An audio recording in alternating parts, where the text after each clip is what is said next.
Ocean's Heart is inspired by many classic top-down action games of the Super Nintendo era, games like The Legend of Zelda: Link to the Past. It wears that inspiration on its sleeve, with it not only doubling down on it, but feeling like a modern indie take on the genre, both for better and for worse.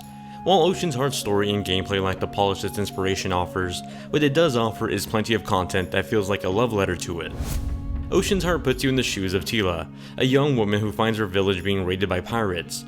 Being the guardian of the village, her father quickly runs after the pirates, promising to be back only to never return. That leaves Tila to take this into her own hands, leaving her home to sail off on this detective adventure of heist, exploration, combat, and a bit of gags along the way. While ultimately the journey is the quest to find out what happened to your father, Ocean's Heart will have you frequently divulge off the beaten path for more side quests and distractions.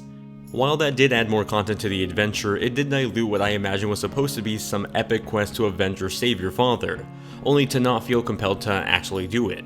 Instead, what I did enjoy was a lot of the quirky humor that went into the characters and personalities I got to meet. While it certainly clashed with the game's main story, I thought the writing was entertaining and lighthearted, but also clashing with the whole premise. In a way, it almost felt like a parody of itself, and in that sense, I got way more out of the side quest than I did the main quest.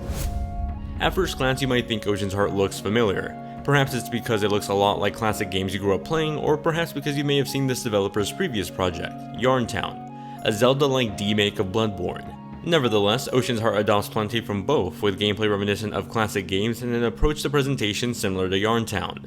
The end result is a charming-looking pixel art RPG set within a world of magic, adventure, and pirates. Like any young adventurer, Tila isn't that well equipped early on.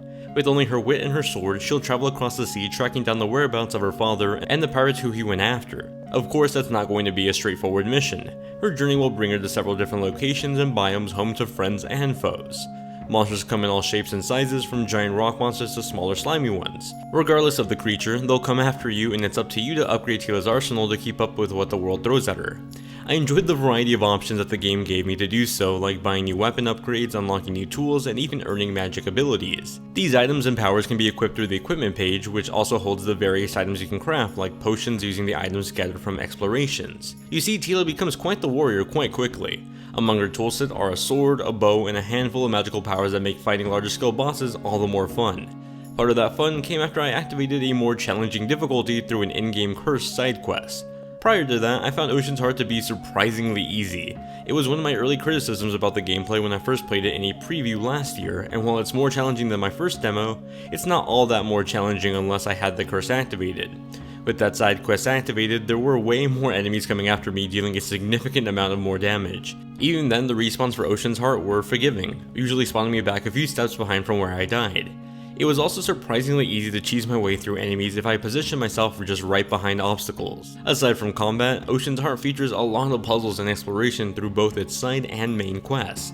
By the way, the game does a good job of separating what's optional and the main quest in case you get lost with what your main objective currently is. I appreciated that, especially because there's a lot of content to dive into here. Anyway, puzzles will have you rushing through mazes looking for keys to open secret doors and activating switches in the right order. What I enjoyed the most out of these puzzles were the hidden secret areas that encouraged questioning level design. Running to my next objective, I'd occasionally see a glimpse of what could have been a chest or the corner of a door, hiding behind a tree or a rock. Finding these were always a pleasure and got me wanting to continue exploring, perhaps one of Ocean's Heart's strongest points, its world design. What the game does lack is polish in its various gameplay elements, where it doesn't feel like it masters any one specific aspect, but it does do it moderately okay to well. Combat is good, though cheesing through enemies and having to activate a curse to get any challenge out of this game were both pretty big letdowns. Ocean's Heart presentation is filled with charm and personality that oozes from the moment you step foot on the new island. The pixel art is cute and adorable, while the touches of animation that feel like a mix of modern and classic visuals mesh together beautifully.